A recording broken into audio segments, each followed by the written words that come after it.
Un terremoto de magnitud 5.0 sacudió recientemente cerca de Susanville, hace poco menos de 2 horas, marcando el último de una serie de eventos inquietantes que han capturado la atención mundial.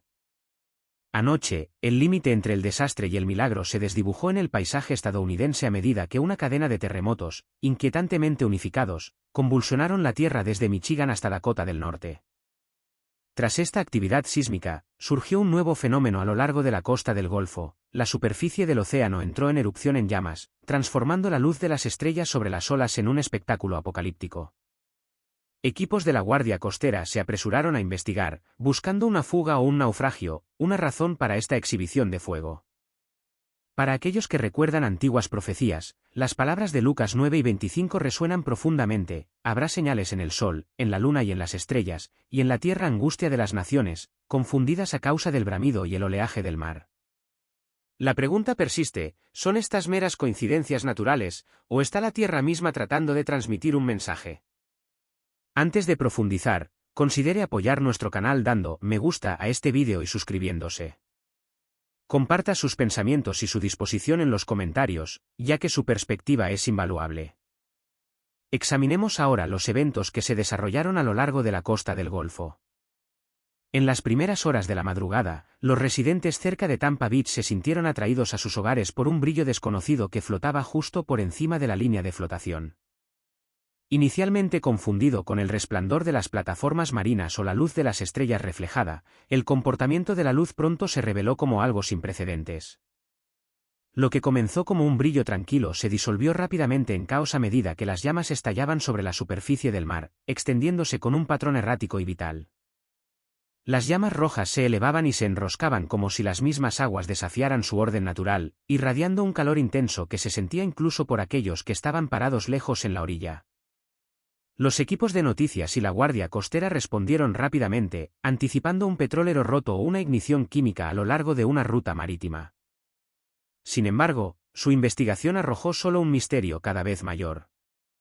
Sin fugas, sin escombros, sin petróleo, sin evidencia de ningún accidente industrial. Después de realizar sus pruebas, los funcionarios reconocieron una rara admisión: no había explicación para el evento. Las llamas continuaron danzando, imperturbables por el viento o la marea, durante casi 20 minutos antes de desaparecer tan repentinamente como habían aparecido. Los expertos propusieron teorías de metano o fenómenos eléctricos, incluso ilusiones, pero cada explicación falló. Nada explicaba adecuadamente el fuego que parecía danzar sobre el agua salada como una entidad viviente. Este mar llameante fue más que una reacción química, se sintió como una alarma, profundamente percibida por quienes estaban en la orilla, provocando una profunda reflexión entre aquellos que buscan un significado escritural en momentos devastadores. Muchos recordaron las advertencias resonadas en las palabras de Jesús: el mar rugirá. La destrucción vendrá con las olas. Cuando veáis estas cosas, alzad la cabeza, porque vuestra redención está cerca. La profecía de Ezequiel ofrece un escalofriante paralelismo: los peces del mar, las aves del cielo, las bestias del campo, todos los reptiles que reptan sobre la tierra y todos los hombres que están sobre la faz de la tierra temblarán ante mi presencia.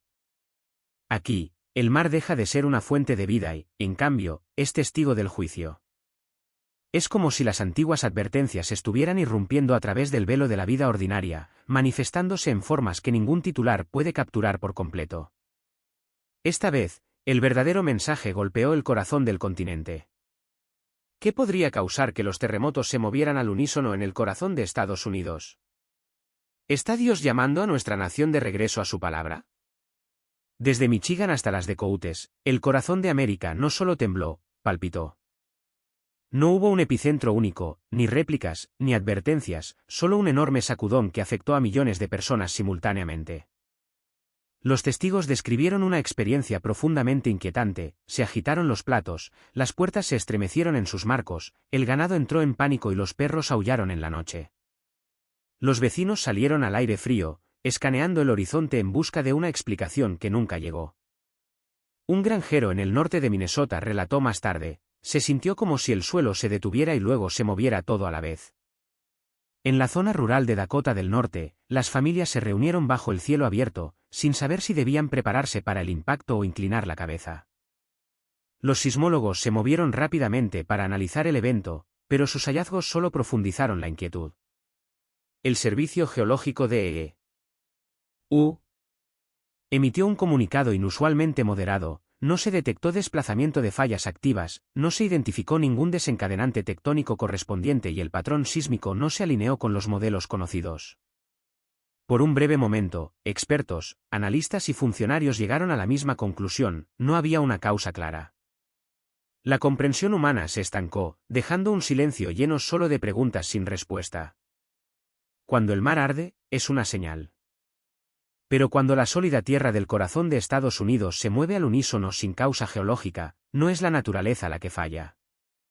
A lo largo de las Escrituras, los terremotos marcan momentos en que Dios interviene decisivamente en la historia humana. En Sinaí, la montaña tembló cuando se dio la ley. En la crucifixión, la tierra tembló cuando Cristo entregó su espíritu.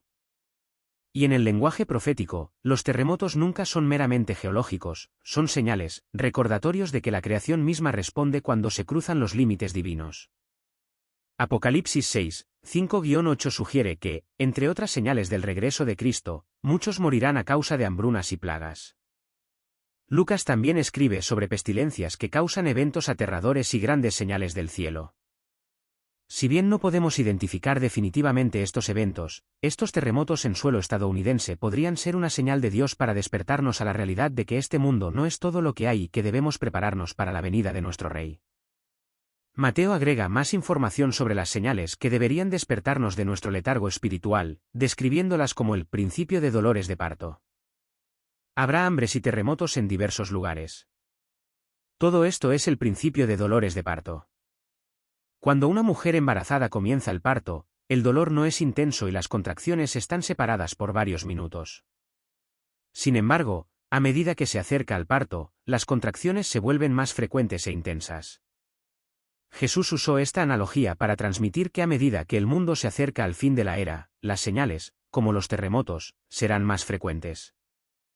La tierra se había movido, el mar había ardido y, en todo Estados Unidos, el límite entre la explicación científica y la advertencia profética se había vuelto cada vez más delgado. A medida que se examinan estas señales extraordinarias, no solo estamos recopilando datos, nos preguntamos si nuestra generación está siendo abordada a través de los mismos cimientos de la tierra y el cielo. Si estos eventos provocan algo en usted, comparta lo que sintió, lo que presenció y lo que está cuestionando. En una hora en que la tierra misma tiembla, las antiguas advertencias ya no se sienten distantes. Incluso cuando Estados Unidos luchaba por dar sentido a las aguas ardientes y a una tierra temblorosa, las señales no retrocedieron.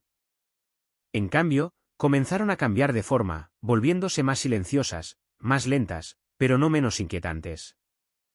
A lo largo de la costa este, algo inusual apareció muy por encima de los patrones normales del clima.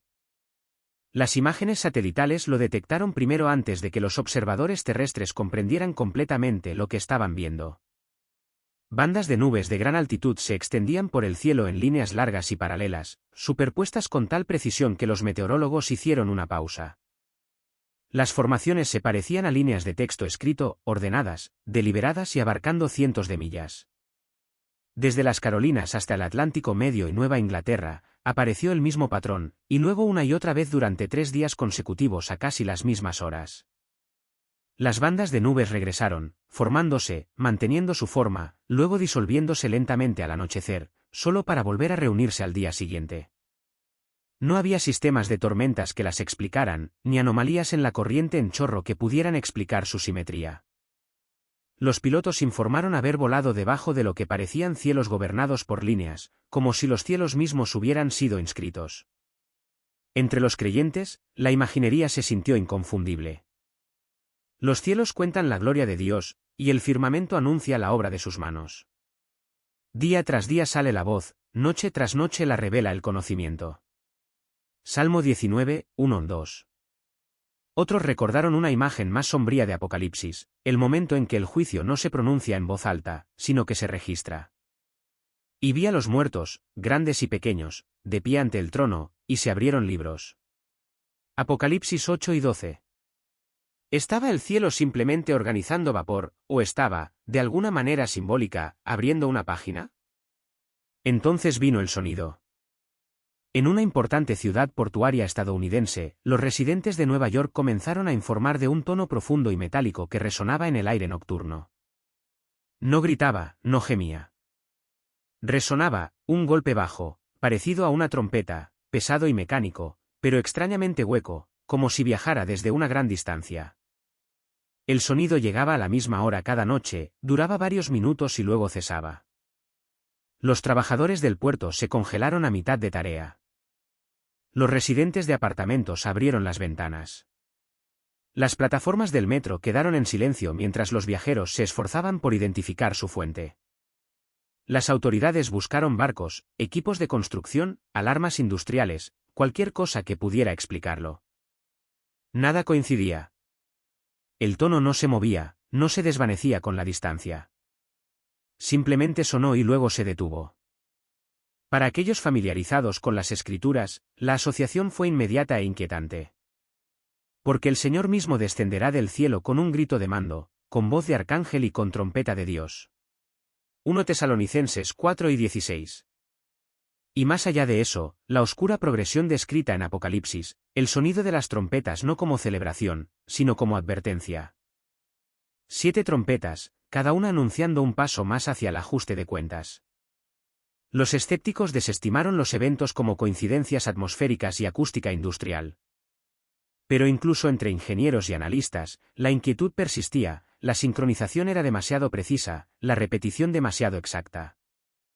El simbolismo, nubes como líneas escritas, sonidos como trompetas, demasiado difícil de ignorar.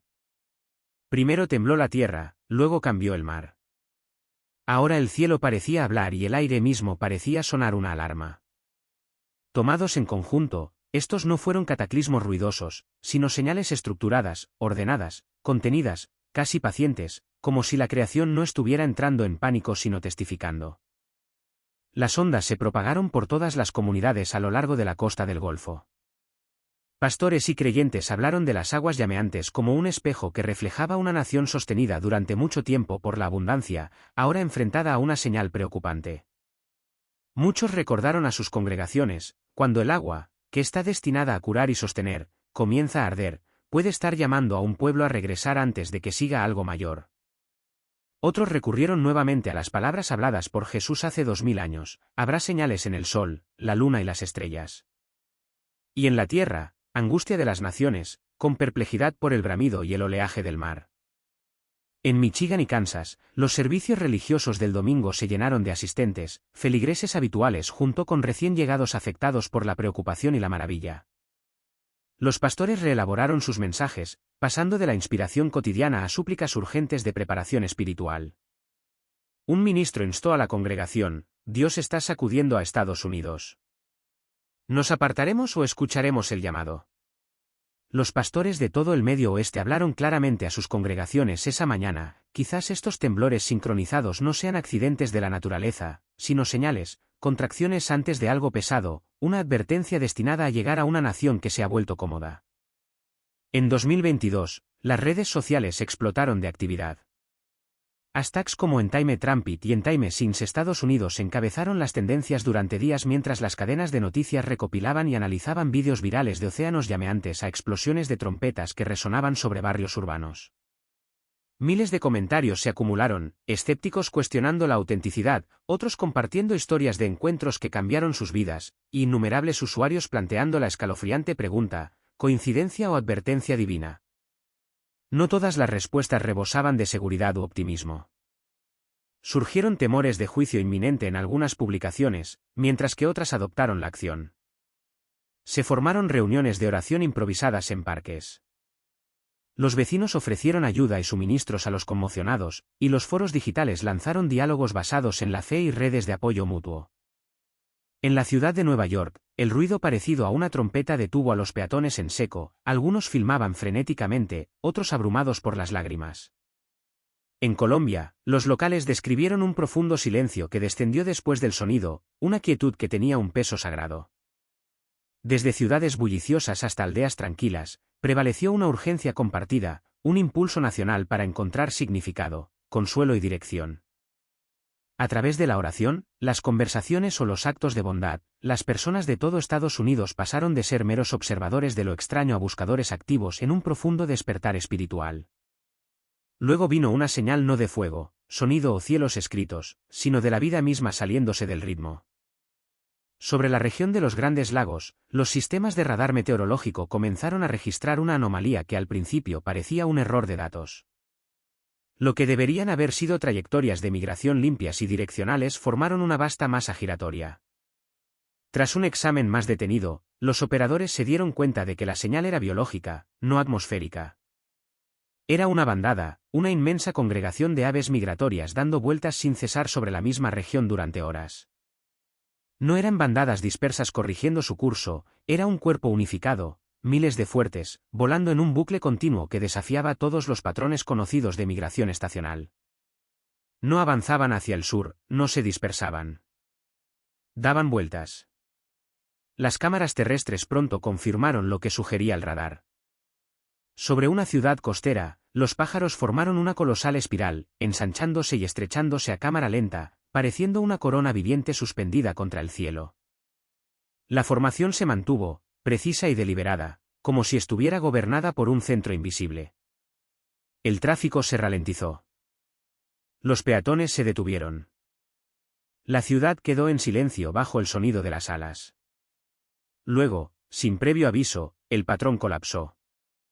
La bandada se rompió, no en pánico, sino en una liberación repentina, dispersándose en todas direcciones y desapareciendo más allá del horizonte, dejando un cielo vacío y un silencio inquieto. Los biólogos lucharon por explicar lo ocurrido. Las aves migratorias se encuentran entre los navegantes más confiables de la creación, guiadas por campos magnéticos, estrellas y relojes internos refinados durante milenios. No se quedan sin razón, no dan vueltas sin rumbo. Y sin embargo, durante ese lapso de tiempo, algo interrumpió su conocimiento. Para los atentos a las escrituras, el simbolismo fue punzante. La cigüeña en los cielos conoce sus tiempos, la tórtola, la golondrina y la grulla observan el tiempo de su venida, pero mi pueblo no conoce la ordenanza del Señor. Jeremías 8, 7. Criaturas formadas para obedecer las estaciones parecían desorientadas, mientras que la humanidad, dotada de conciencia y advertencia, continuaba, en gran medida impávida. La señal no era fuerte, no amenazaba. Simplemente reveló una fractura en el ritmo de la creación misma.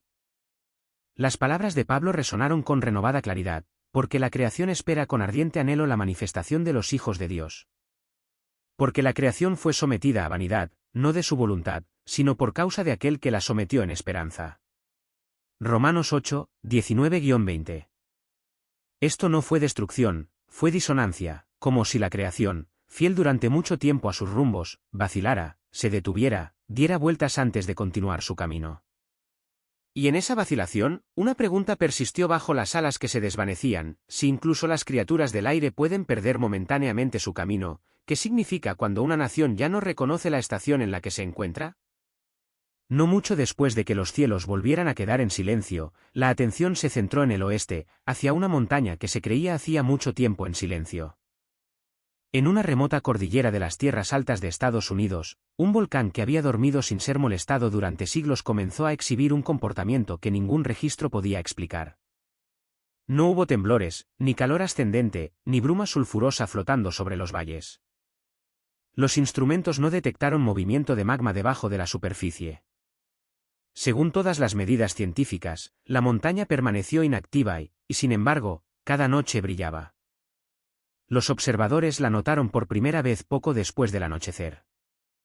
Desde el borde del cráter, una columna vertical de luz se elevaba directamente hacia el cielo que se oscurecía, firme, inquebrantable, sin parpadear ni extenderse. No era fuego, sin embargo, ardía con claridad, dorado pálido en su base, blanqueándose a medida que ascendía. La luz se erguía como un pilar fijo entre la tierra y el cielo. Noche tras noche, el fenómeno se repitió. El aire permanecía fresco. Las estrellas permanecían nítidas. No caía ceniza, no fluía lava. La montaña no entraba en erupción, respiraba luz. Los satélites confirmaron lo que vieron los testigos terrestres: un rayo estacionario confinado a la cima, inafectado por el viento o la cubierta de nubes. Los científicos atmosféricos buscaron explicaciones: descarga de plasma, gas ionizado, rara refracción óptica. Pero cada teoría falló bajo escrutinio. No había un sistema de tormentas, ninguna perturbación electromagnética, nada que debiera haber producido iluminación de esa magnitud o disciplina. La montaña no estaba destruyendo, estaba señalando. Para los empapados en las escrituras, la imaginería era imposible de pasar por alto. En el desierto, Dios no guió a su pueblo a través de erupciones o colapsos, sino a través de su presencia hecha visible. El Señor marchaba delante de ellos de día en una columna de nube para guiarlos por el camino, y de noche en una columna de fuego para darles luz. Éxodo 1:21. Esta montaña no derramó juicio. Permaneció inmóvil e iluminó la oscuridad, pero la quietud tenía peso. El Apocalipsis habla de un tiempo en que las montañas ya no son neutrales, cuando se convierten en instrumentos, señales de un poder restringido hasta su momento señalado. Sonó el segundo ángel, y algo como una gran montaña ardiendo en fuego fue arrojado al mar. Apocalipsis 8:8. Aquí, sin embargo, la montaña no fue arrojada, permaneció en su lugar, ardiendo pero no consumiendo. Al igual que con las aves que daban vueltas sin dirección, esta señal no gritaba, no forzaba la interpretación. Esperaba, como si ofreciera advertencia y guía, visible solo para aquellos dispuestos a levantar la vista.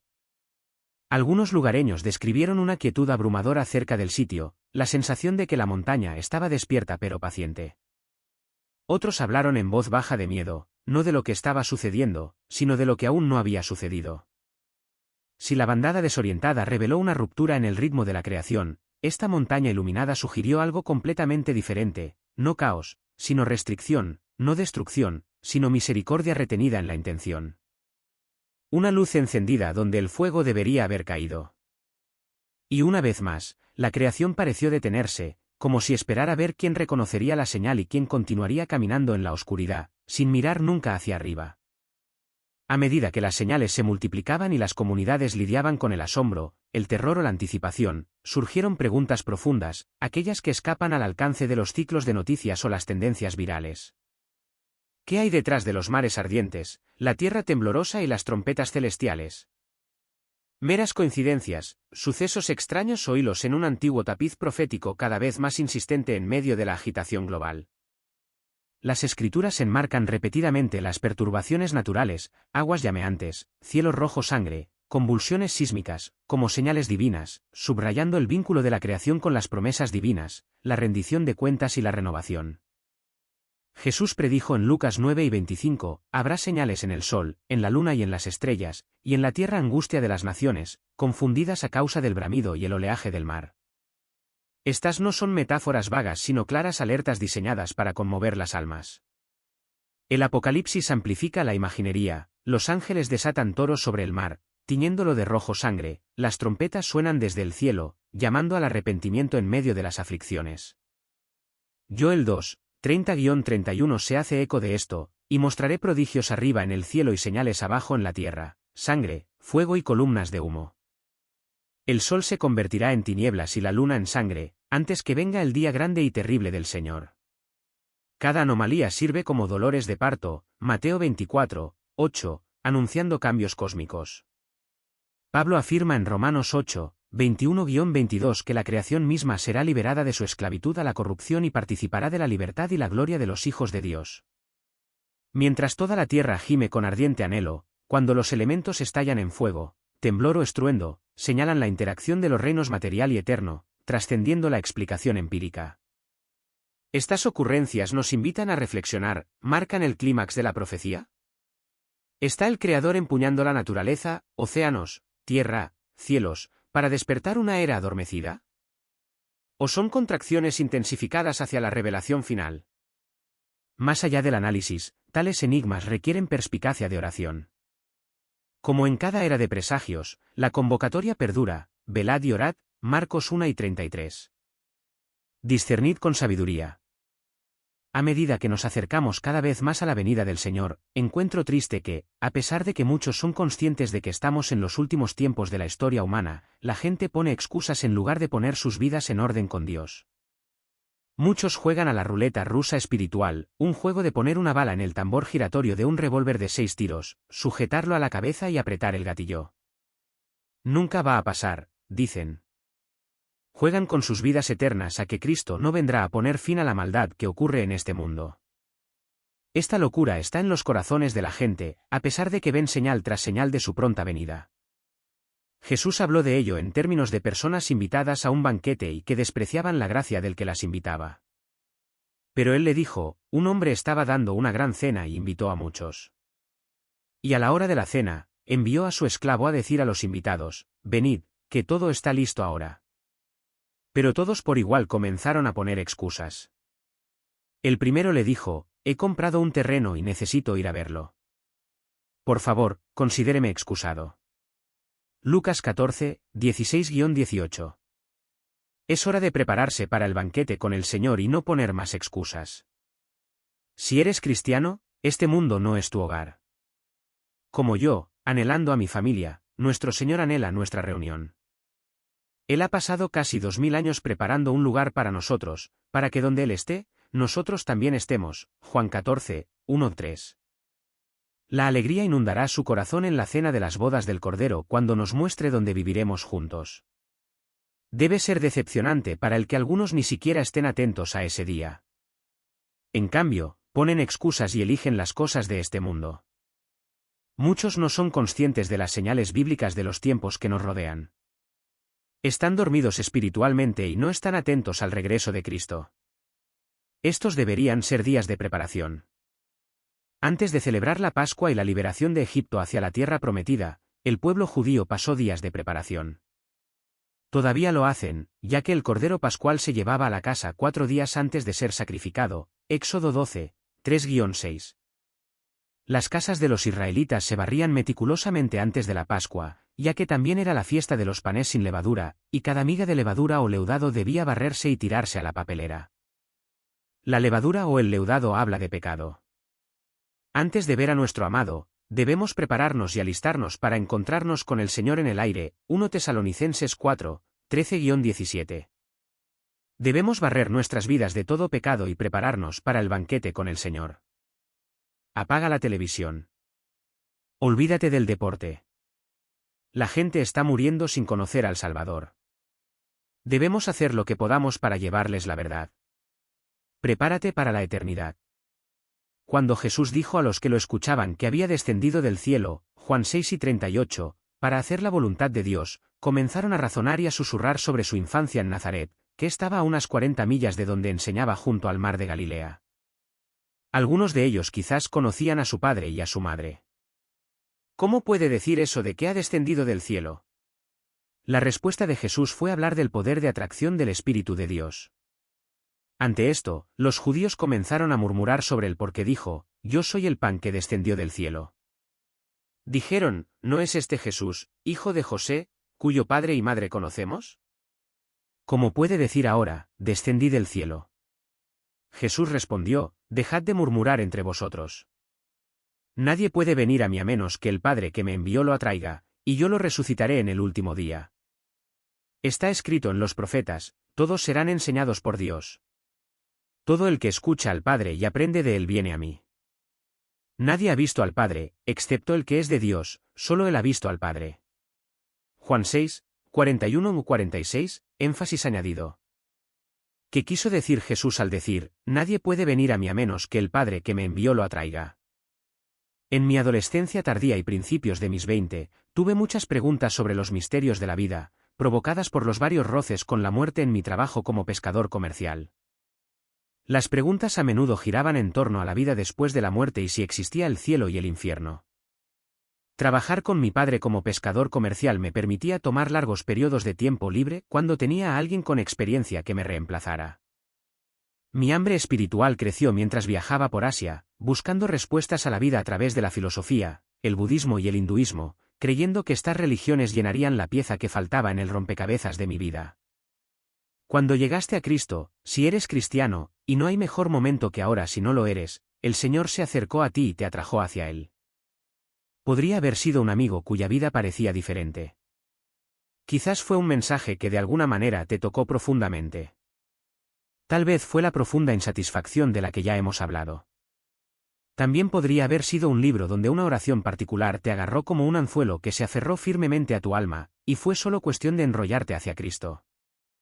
Todas estas son señales del Espíritu de Dios obrando, cortejando para que vengas a Cristo y así recibas el don de la vida eterna en Él. En el versículo 45, Jesús describe nuevamente cómo Dios obra de esta manera: todo el que escucha al Padre y aprende de Él viene a mí. Si aún no lo conoces, tal vez hoy sea el día para pedirle que entre en tu vida. Nunca sabes si habrá otra oportunidad. Hablemos de la resurrección en nuestra meditación de mañana. Y hoy, concéntrate en lo que quiso decir con que los muertos oyen y viven, mencionado en el versículo 25. Los muertos que cobran vida en la era presente. En cuanto a vosotros, estabais muertos en vuestras transgresiones y pecados en los que solíais vivir cuando seguíais los caminos de este mundo y del príncipe de las potencias del aire, el espíritu que ahora opera en los hijos de desobediencia. Efesios 2, 1-2. Por su gran amor hacia nosotros, Dios, rico en misericordia, nos dio vida con Cristo incluso cuando estábamos muertos en transgresiones.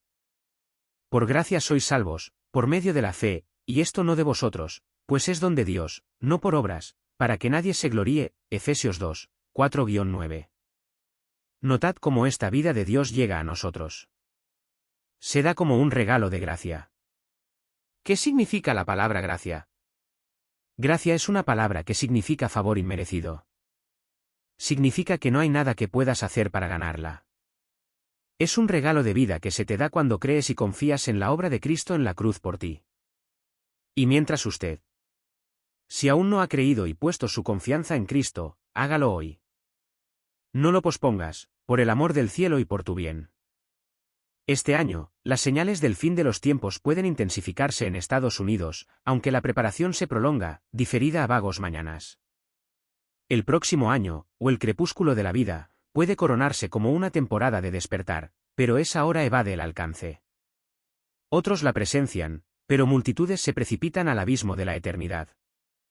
Primero ventanas cerradas, las señales eternas pueden intensificarse, aunque la perspectiva repele. Las tormentas proféticas no ceden ante el temor o la negación. La cercanía invisible no cambia. Escuchar o ignorar, el juicio avanza. Mateo 24, 42-44. La ausencia de pensamientos no protege a nadie. Cuán pronto se siente, lo que el pensamiento desafía. Las señales pueden intensificarse, aunque las esperanzas se aferren a una paz prolongada. Visiones de estabilidad duradera. Ilusiones de corta duración repelen la admisión. Sin embargo, la revolución termina abruptamente, sin vida en medio de la refriega. Así, la posibilidad amanece cruda. Uno entre las asambleas aquí se enfrenta a la intensificación. Este año, la probabilidad aumenta raramente. De hecho, escapa ileso en grandes congregaciones. El año pasado reclamó de estas filas. Las suertes caen desapercibidas. Realízalo. Este año, las señales me abruman. Aunque el vigía habla por todos, y si Estados Unidos se tambalea este año, la conmoción aprieta por un cambio cataclísmico, resultados pesados. Si las señales abruman las dudas, esperanzas, miedos no preparados, se enredan sobre la resolución del alma nacional para siempre en el ardor de la verdad. Los caminos impenitentes expuestos, la autocomplacencia se desmorona. La dura realidad quema leyes innegables. La condenación se mantiene. Las penalidades demuestran más allá de toda duda. Las sensaciones de miseria son innegables. Sin embargo, si los temores provienen de corazones sinceros que desconfían de sí mismos, vigilantes contra el error en las grandes apuestas, la prueba bienvenida llega, el favor del cielo sellado, la sensación engendra convicción, la vista enciende la creencia. El año pasado peligro. Heraldos gozosos, el cielo reclama este año en el paraíso en el abrazo de Dios. La salvación se acerca, frutos raudales y felices abundan para las vidas preparadas. La cercanía de la muerte intensifica el anhelo de transporte, no el terror. Senderos benditos tientan a trazar. Bondad a los herederos del cielo que tiemblan hacia la alegría como hacia la perdición. Placeres velados aunque a pulgadas de distancia. Sin embargo, el enfoque se vuelve urgente hacia los peligrosamente equilibrados, quizás multitudes que enfrentan señales este año sin preparación. El borde del infierno tan cerca como el caos, anhelando la llamada más rápida, para que no haya pérdida irrecuperable. A tales congéneres mortales, contendientes de la eternidad, estados suspendidos en el terror. Convicciones secretas cierran la puerta del cielo. El pozo infernal se abre, la arena del año puente frágil. El afecto se mezcla con aguda claridad. Se suplica solemnemente atención para las apuestas infinitas. No hay mañana asegurado. Este año, las señales pueden intensificarse. Durante la noche, un temporal invernal temprano trajo tormentas y carreteras peligrosas. Oh, en serio. ¿Qué es este lugar? Este es el cielo. El resplandor de la fiesta más querida de Estados Unidos se vio empañado por la sombra de tragedias impensables.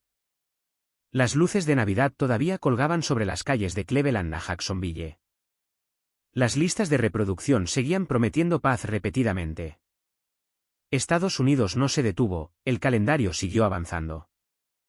Y al llegar la noche del 24 de diciembre a la costa oeste, algo más pesado ya se había apoderado de la nación. El país había probado dulzura que se volvió tóxica y agua que se negó a saciar la sed. Lo que siguió no fue un caos repentino, sino una pregunta mucho más perturbadora: ¿es esta inundación una advertencia críptica de Dios? ¿Son estas advertencias pronunciadas hace mucho tiempo? Esta noche, no nos apresuraremos a sacar conclusiones, pero no apartaremos la vista. Observa cuidadosamente, escucha atentamente y decide por ti mismo. No llegó como una catástrofe única, sino como una superposición, una interrupción del ritmo ordinario de los acontecimientos. Cosas que debían ocurrir con años de diferencia comenzaron a presionarse en la misma estrecha ventana de tiempo. Antes de que una región pudiera terminar de hacer inventario de sus pérdidas, otra ya estaba siendo probada. Las líneas de tiempo colapsaron, no violentamente, sino de manera inconfundible. Lo que hizo que este momento perdurara no fue solo lo que sucedió, sino la rapidez con la que el orden familiar falló. Los sistemas diseñados para responder a una emergencia a la vez se sintieron desorientados. El lenguaje se repetía en todos los estados, pronunciado por diferentes funcionarios, con el mismo matiz: esto no se comporta como se esperaba. Los informes llegaban fragmentados. Las transmisiones se cortaban y se volvían a conectar. Los espectadores luchaban, no porque hubiera muy poca información, sino porque no había un marco lo suficientemente sólido para contenerla. Y luego el enfoque se trasladó al interior, a lugares acostumbrados desde hace mucho tiempo a la decadencia. En ciudades como Detroit y Cleveland, donde las fábricas se erigen como monumentos de otra era, algo comenzó a caer del cielo.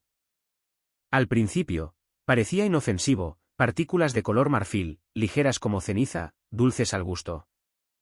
Algunos decían que olían ligeramente a miel. Se acumuló en las aceras, en las escaleras de incendios, en las líneas de montaje abandonadas. Los niños lo tocaron, los adultos lo probaron. El hambre tiene una manera de silenciar la sospecha.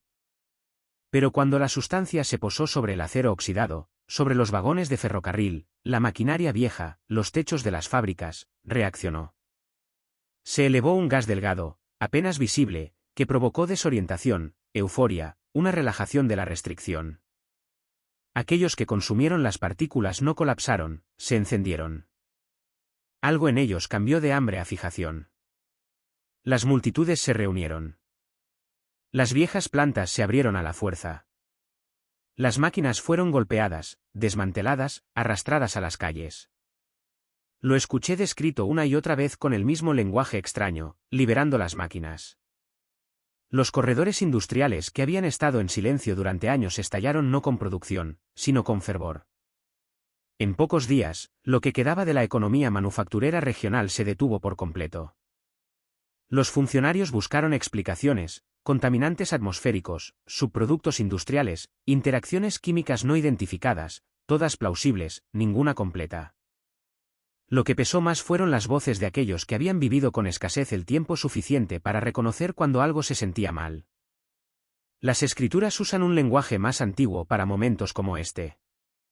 En Éxodo, el maná se dio no en exceso sino en medida, suficiente para el día, no más. Los que lo almacenaban, temiendo el mañana, lo veían estropearse. La prueba nunca fue el hambre, fue la confianza. A su sombra, nos hacemos las mismas preguntas: ¿qué sucede cuando la provisión llega sin límites? ¿Cuando la necesidad se convierte en apetito y el apetito en posesión? La Biblia no presenta señales como estas como espectáculos destinados a aterrorizar. Son exámenes, espejos que se sostienen ante los hábitos que hemos dejado de cuestionar. El Roosevelt no colapsó porque cayó comida del cielo, falló porque la abundancia llegó desvinculada de la moderación. Esto no es un rechazo a la ciencia. La investigación importa, pero la explicación por sí sola no agota el significado. Algo importante cambió en esos días. La indiferencia se debilitó. La atención se agudizó. La gente comenzó a conectar eventos, no a desestimarlos. No todos estuvieron de acuerdo sobre lo que significaba, pero menos estaban dispuestos a decir que no significaba nada. Y ese puede ser el cambio más significativo de todos. Porque cuando la provisión se convierte en veneno, las escrituras y la historia coinciden en una cosa: nunca es insignificante. Es una pausa, una advertencia, una invitación. El patrón aún se está desarrollando. Antes de que los avisos de evacuación aparecieran en las pantallas, antes de que el agua embotellada desapareciera de las estanterías de las tiendas, algo más silencioso inquietó a Florida. Comenzó en lugares donde nadie espera peligro: de los fregaderos de la cocina, cabezales de ducha, fuentes de agua potable. Las mañanas ordinarias terminaron con la misma reacción en ciudades separadas por millas. La gente abría el grifo, tomaba un sorbo y se congelaba. El agua se veía clara. No tenía olor. Sin embargo, la amargura era inmediata y abrumadora, lo suficientemente fuerte como para obligarla a escupirla, lo suficientemente fuerte como para persistir en la lengua mucho después. Los padres me dijeron que sus hijos lloraban no de enfermedad sino de confusión. Sabía a rechazo, dijo una mujer en Tampa. Como si el agua misma no nos quisiera. Las pruebas siguieron rápidamente. Los informes municipales volvieron limpios. Sin toxinas, sin proliferación bacteriana, sin desequilibrio químico. Los números insistían en que todo estaba normal. Pero lo normal ya no coincidía con la experiencia. Desde Miami hasta Orlando, desde pueblos costeros hasta suburbios del interior, la misma palabra se repetía en diferentes voces: no potable. Hablé con un supervisor de mantenimiento en el condado de Broward que había trabajado en sistemas de agua durante más de 20 años.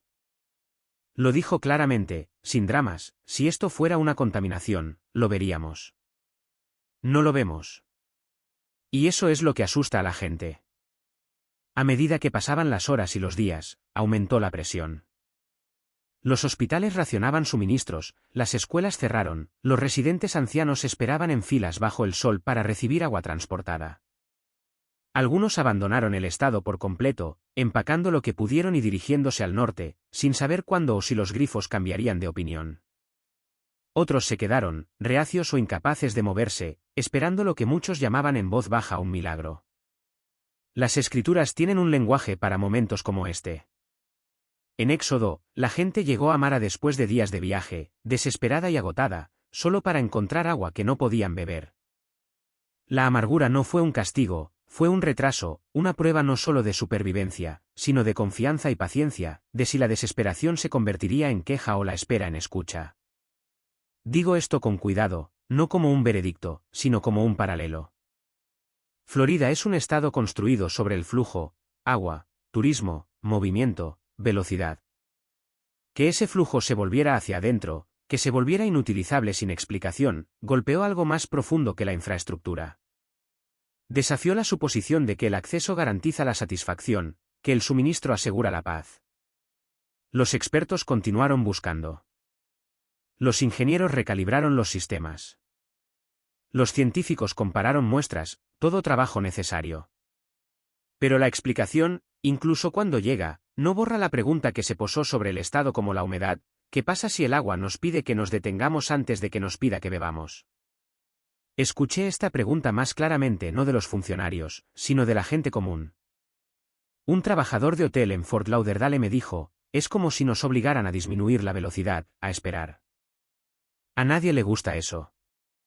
Una maestra jubilada cerca de Gainesville dijo algo similar: seguimos preguntando cómo arreglarlo. Tal vez se supone que debemos preguntar por qué estamos tan enojados cuando no podemos. La Biblia nunca toma el agua a la ligera. Es vida, bendición, herencia. Pero también se usa para interrumpir el impulso, para crear pausas cuando las personas se mueven más rápido de lo que la sabiduría permite. El agua amarga no es el final de la historia. En Mara, el alivio llega, pero solo después de la espera, solo después de la instrucción. Esto no es un argumento en contra de la ciencia. No es un llamado a abandonar la razón. Es un recordatorio de la secuencia. La comprensión a menudo sigue a la humildad, no al revés. Florida no colapsó en esos días, pero algo cambió. La confianza se suavizó. La certeza aflojó su agarre. Las personas acostumbradas a las soluciones instantáneas se encontraron enfrentando una pregunta sin plazo. Y esa pregunta permanece, flotando justo debajo de la superficie, ¿y si el retraso en sí mismo es el mensaje? Sigo observando, sigo escuchando, sigo aprendiendo. Las aguas no han dicho su última palabra. La noche del 24 de diciembre se esperaba que fuera apacible. A lo largo de la costa oeste, las luces todavía adornaban las ventanas y las canciones familiares flotaban por los vecindarios desde el área de la bahía hasta San Diego. Las alertas meteorológicas mencionaban lluvia, fuerte, inconveniente, pero ordinaria para el invierno en California. Nadie estaba preparado para lo que los instrumentos comenzaron a registrar poco después del anochecer. El radar meteorológico mostraba 2 ríos atmosféricos formándose en alta mar, largos corredores que se extendían hacia la costa. Al principio, nada parecía inusual. Luego, los técnicos notaron algo que no pertenecía a ninguna carta: los sistemas emitían sonido, no estática, no interferencia, sino frecuencias estructuradas. Cuando se analizaron más tarde, se alinearon de manera inquietantemente cercana a las antiguas armonías de coral, como si el cielo mismo hubiera encontrado una voz. Lo que cayó no fue lluvia. Los testigos de las comunidades del norte de California describieron un líquido descendiendo lentamente, espeso en textura, brillante como plata pulida bajo las luces de la calle. Se acumuló en las carreteras, llenó los desagües pluviales y subió por los vecindarios con un peso que se sintió deliberado. Sin embargo, los animales no huyeron. Los perros se quedaron quietos en el agua. Los pájaros se sumergieron bajo su superficie y volvieron a salir. Un residente en Santa Rosa me dijo: fue la primera inundación que he visto donde nada vivo entró en pánico. La tecnología reaccionó de manera muy diferente. Los coches se detuvieron en segundos. Los semáforos se apagaron. Los centros de datos de Silicon Valley se apagaron casi instantáneamente a medida que fallaban los microchips, no por impacto, sino por disolución. El agua no cortocircuitó las máquinas, las borró. Los motores se convirtieron en carcasas. Los servidores colapsaron en silencio. Al amanecer, tramos enteros de autopistas estaban bordeados de vehículos inmóviles, como cáscaras vacías bajo corrientes brillantes. La electricidad falló en todo el estado. Y sin embargo, donde se acumulaba el agua, la oscuridad nunca llegó por completo. La inundación en sí misma emitía una luz suave, suficiente para ver rostros, suficiente para moverse sin miedo. Varias personas me dijeron lo mismo casi a modo de disculpa: no necesitábamos luces. Se sentía como si no debiéramos usarlas. En las viejas cicatrices de incendios, el Bobcat, el Dixie, la inundación se comportó de manera diferente a todo lo registrado. El barro no desarraigó el poco crecimiento que quedaba. En cambio, el agua se hundió en el suelo. En pocas horas, aparecieron brotes. En 2 días, los bosques se alzaron donde antes reinaba la ceniza. Plantas que ningún botánico podría nombrar se apoderaron de tramos abandonados de la primera 5, reclamando el concreto como si fuera temporal. A lo largo de todo el proceso, los equipos de rescate informaron de otro fenómeno, más difícil de hablar: personas encontradas de pie bajo el agua, con los ojos abiertos, inmóviles, no heridas, no ahogadas, vivas, pero retenidas. Los intentos de liberarlas fracasaron, no por fuerza, sino por peso, como si el agua misma resistiera la prisa. Un socorrista cerca de Sacramento dijo en voz baja: era como si el agua les pidiera que terminaran algo antes de irse. Entonces se rompió el dique. Cuando la barrera del río Sacramento cedió, no expuso barro ni escombros. Debajo de ella yacía una red de conductos cristalinos, estructuras claras y facetadas que se extendían más allá de lo que las luces de emergencia podían rastrear. Los arqueólogos confirmaron más tarde que el material era diferente a cualquier construcción conocida, demasiado antiguo para pertenecer a la California moderna, demasiado preciso para ser natural. Las escrituras hablan del agua a menudo como juicio, sí, pero más a menudo como separación. En Caná, el agua se convirtió en vino para la celebración. Aquí, la celebración fue despojada, reemplazada por algo más duro y más limpio, la verdad, una inversión no destinada a destruir la vida, sino a eliminar la ilusión. Digo esto como alguien que todavía está aprendiendo. No reclamo certeza, pero los patrones invitan a la atención. Agua que preserva la vida y disuelve el poder. Luz sin electricidad. Crecimiento sin cultivo. Un sistema enterrado durante mucho tiempo. Despertar no con ira, sino con orden. California, un icono de la innovación, la velocidad y el control, fue reducida de la noche a la mañana a caminar, esperar, escuchar en la víspera de Navidad, de todas las noches. Esto no es un rechazo a la ciencia. Las explicaciones vendrán, y son importantes. Pero la explicación no agota el significado. Las escrituras nos recuerdan que el agua siempre ha sido un límite entre épocas, entre corrupción y renovación, entre ruido y silencio, colocada después del agua amarga en el este, después de que la provisión se volviera tóxica en el corazón del país. Esto no se sintió aleatorio. Se sintió concluyente, como si el cielo, la tierra y ahora las profundidades hubieran hablado en secuencia. Sigo observando, sigo siendo guiado, sigo escuchando. Porque cuando el agua comienza a llorar, la historia sugiere que no solo lamenta, está limpiando. El Valle de Napa siempre ha sabido hablar el lenguaje de la abundancia. Mucho antes de la anomalía, las colinas ya estaban cargadas de reputación. Filas bañadas por el sol, manos cuidadosas, cosechas medidas no solo en rendimiento sino en prestigio. El vino aquí nunca fue solo bebida, fue identidad, celebración refinada en ritual. Es por eso que el cambio se notó de inmediato. Los viticultores se despertaron con campos que ya no reflejaban la estación. Las vides se habían oscurecido de la noche a la mañana, no con el saludable color púrpura de la fruta madura, sino con un brillo negro magullado que devoraba la luz. Las hojas se enrollaron hacia adentro como si se retrajeran. Cuando los trabajadores cortaron la tierra, encontraron las raíces exudando un fluido espeso y amargo, ámbar, oscuro, viscoso, con un ligero olor metálico. Varios lo describieron como bilis. Los laboratorios se movieron rápidamente. Los análisis de suelo no mostraron patógenos conocidos, derrames de pesticidas ni contaminación detectable que pudiera explicar la uniformidad del cambio. Fincas enteras, algunas de propiedad familiar durante generaciones, otras propiedad de conglomerados globales, se vieron afectadas a la vez. Napa no falló viñedo por viñedo, falló en todo el valle. La producción de vino se detuvo en pocos días. Lo que más inquietó a la gente no fue la pérdida en sí, sino lo que siguió. Un pequeño número de productores intentó salvar la cosecha, fermentando la fruta, a pesar de las advertencias. El líquido que surgió parecía vino. Envejecía como vino. Pero quienes lo bebieron informaron de algo completamente diferente, no enfermedad, no intoxicación, ausencia. Escuché a un sommelier que había construido su vida en torno a la degustación describirlo con voz entrecortada. No duele, dijo. Simplemente quita algo. Otros repitieron la misma experiencia. La alegría se atenuó. El placer se aplanó. La música perdió su calidez. La risa se sintió mecánica. Con el tiempo, la afección no remitió. Los médicos no encontraron explicación química. Los consejeros lucharon por nombrar lo que faltaba. El vino no envenenó el cuerpo, vació el espíritu. Las escrituras han advertido durante mucho tiempo que no toda la fruta nutre.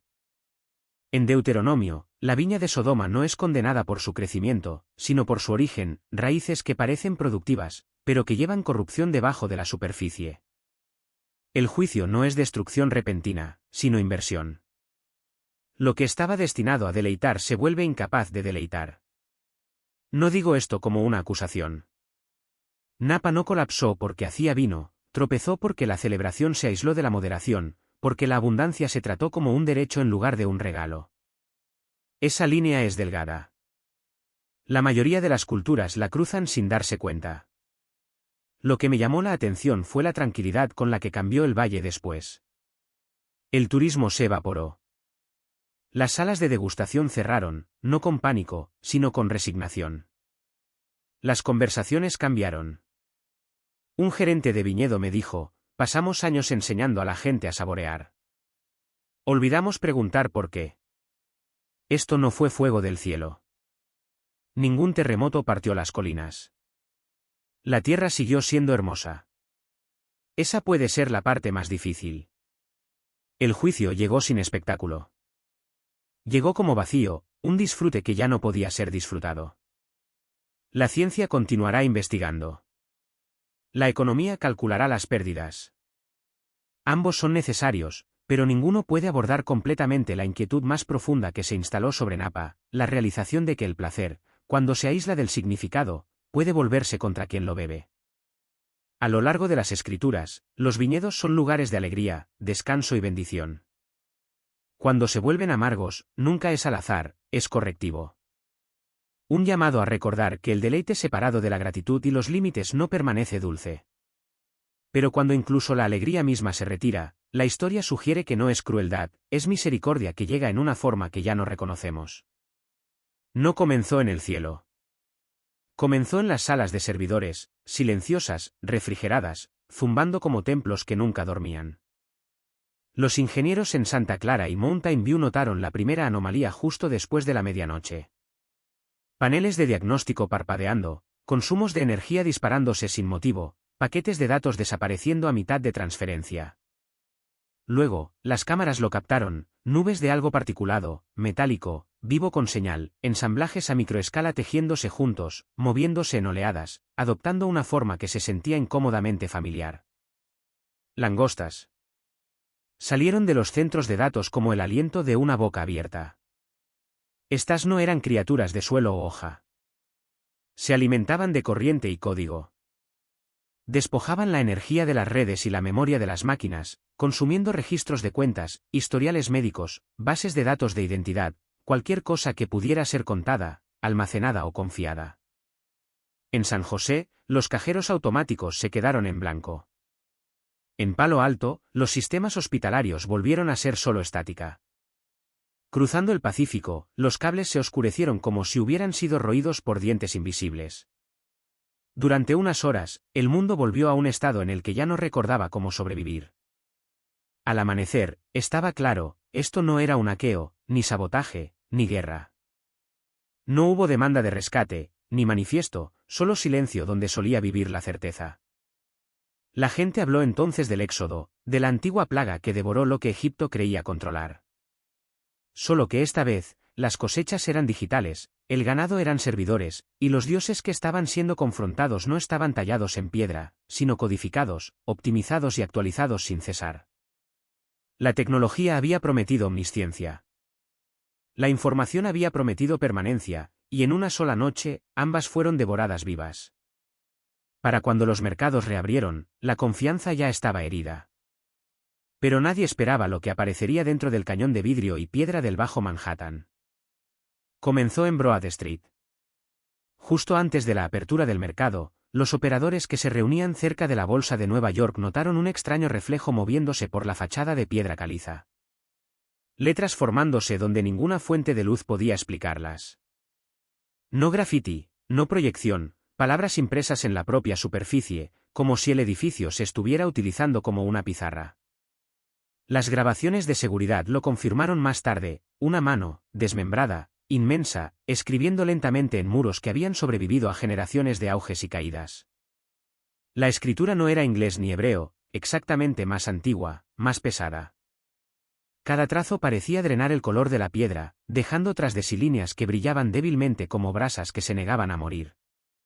El comercio se detuvo en cuestión de minutos. En todo Wall Street, inscripciones similares aparecieron dentro de las salas de juntas, en los pisos de negociación, incluso en los escalones de mármol donde las cámaras solían esperar los discursos de victoria. Los algoritmos se congelaron. Los modelos de riesgo devolvieron valores nulos. Los números que una vez movieron billones ahora se negaban a asentarse en el significado. Era como si a todo el sistema financiero se le hubiera hecho una pregunta que no podía responder.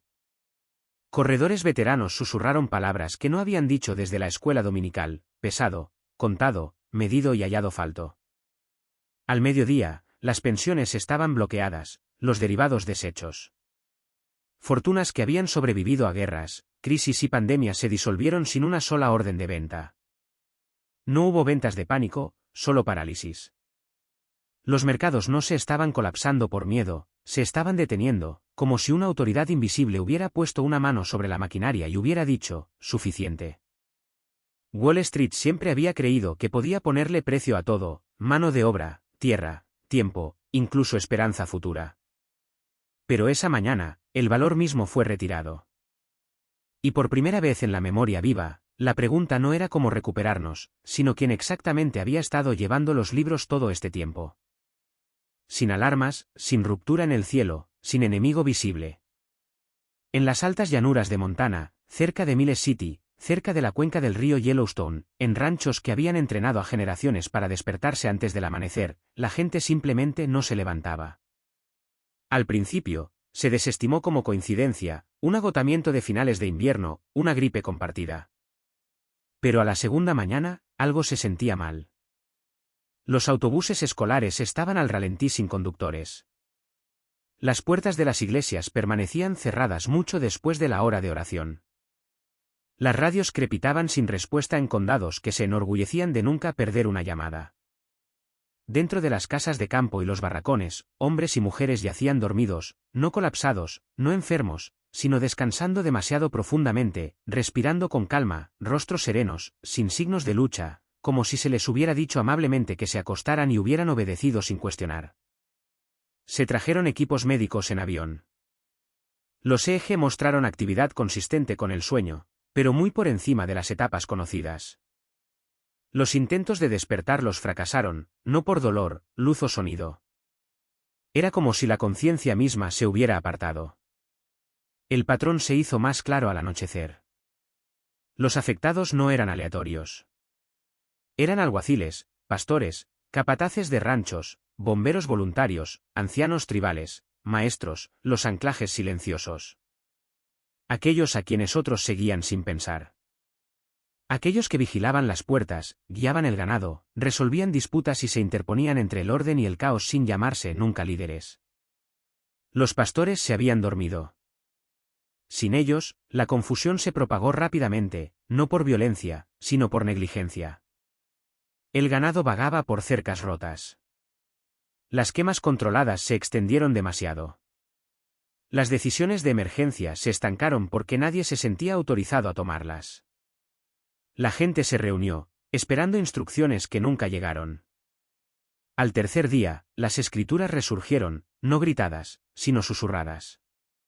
En los evangelios, la noche en Getsemaní, ojos pesados, espíritu dispuesto, carne incapaz de velar. Los observadores notaron algo inquietante: los durmientes no mostraban miedo en su descanso, ni angustia, solo paz, casi alivio, como si una carga se hubiera levantado de ellos, dejada de lado temporalmente. Lo que planteó la pregunta que nadie quería decir en voz alta: ¿estaban siendo castigados o perdonados? En relatos antiguos, cuando los vigilantes no lograban permanecer despiertos, el costo lo asumía la ciudad. Pero aquí, primero se retiraron los vigilantes, como si se expusiera cuánto había dependido de ellos sin reconocimiento. La tecnología no podía reemplazarlos. Los drones daban vueltas inútilmente. Los centros de mando esperaban voces que no respondían. Los sistemas diseñados para la eficiencia resultaron inútiles sin la sabiduría para guiarlos. Y así, Montana esperó, no solo el despertar, sino la comprensión. Porque si los pastores dormían, algo se acercaba que requería que el resto del rebaño aprendiera a ver y, quizás, a elegir si despertarían por sí mismos. Primero se notaron desde el aire. Pilotos que volaban sobre el sur de Utah, cerca de los márgenes de Canyonlands y las mesas menos exploradas al oeste del río Colorado, informaron de estructuras que no habían estado allí antes. No ruinas expuestas por la erosión, ni andamios o torres levantadas por manos modernas. Estas formas se alzaban rectas de la piedra, altas y estrechas, proyectando sombras demasiado largas para su anchura. Al amanecer, las sombras apuntaban al este. Al anochecer, apuntaban al oeste. A ninguna hora se acortaban como se esperaba. Los equipos terrestres llegaron a la zona en helicóptero después de que los caminos resultaran poco fiables. Las brújulas se desviaban. El GPS se retrasaba varios segundos, como si la propia Tierra dudara en ser medida. Lo que encontraron fueron torres, docenas de ellas talladas en un solo material que se parecía al basalto pero sonaba como metal al ser golpeado. Sin juntas, sin marcas de herramientas. Cada torre tenía aproximadamente la misma altura, más alta que cualquier estructura antigua conocida en la región, posicionada a lo largo de las crestas como si estuviera destinada a vigilar valles, pasos y rutas fluviales. Eran torres de vigilancia, pero no para enemigos. Grabados débilmente en las secciones inferiores, visibles solo cuando la luz incidía en ángulo, había proporciones que no coincidían con la escala humana, palmos demasiado anchos, apoyos para los pies demasiado separados, escaleras cuya altura suponía piernas más largas que las nuestras. Los ancianos locales se callaron al ver las imágenes. Surgieron viejas historias, generalmente dejadas a un lado, habladas como metáforas, cuentos de los saltos que caminaban por los lugares altos antes de que la tierra estuviera completamente asentada. Seres no adorados sino recordados.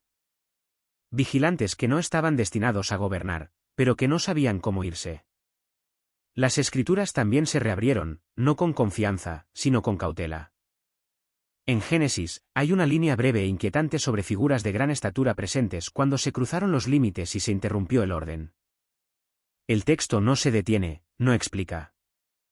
Simplemente registra y sigue adelante, como advirtiendo a los futuros lectores que no se detengan demasiado cómodamente en lo que debería haber pasado. Las mediciones dentro de las torres revelaron algo más preocupante. Estaban huecas pero no vacías. Las pruebas acústicas mostraron que cada estructura amplificaba las vibraciones de baja frecuencia de la propia Tierra, desplazamientos tectónicos, movimiento de agua subterránea, incluso explosiones distantes. Las torres no transmitían hacia arriba, escuchaban hacia abajo, como centinelas esperando una señal. A medida que pasaban los días, los animales evitaron por completo la zona, no en pánico, simplemente no querían. Las manadas desviaron su curso a kilómetros de sus rutas habituales. Las aves alteraron las líneas de migración. Incluso los insectos se adelgazaron cerca de las torres, como si hubiera hablado un instinto más antiguo que el miedo. Los humanos, sin embargo, se sintieron atraídos. Los visitantes informaron una extraña sensación al estar cerca de la base, una presión detrás de los ojos, acompañada de pensamientos que no se sentían hostiles, pero no del todo suyos, ideas sobre escala, sobre dominio, sobre cómo la pequeña administración había sido gradualmente reemplazada por el control. Un escalador llegó a mitad de camino por una torre antes de detenerse.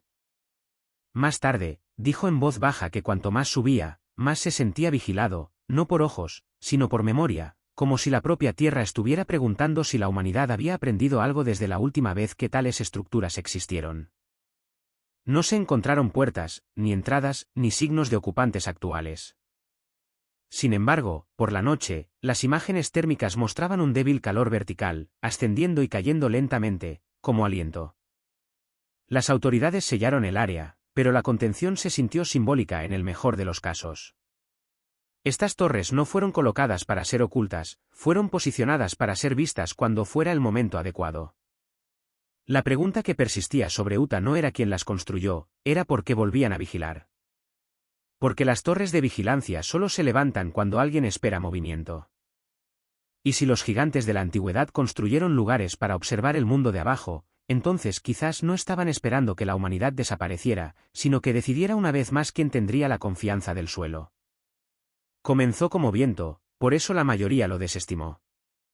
A lo largo de las grandes llanuras, desde el oeste de Kansas hasta Nebraska, las de Coutes y hasta los tramos abiertos de Oklahoma, las estaciones meteorológicas registraron un sistema que se negó a ser clasificado. Ningún frente de tormenta, ningún colapso de presión.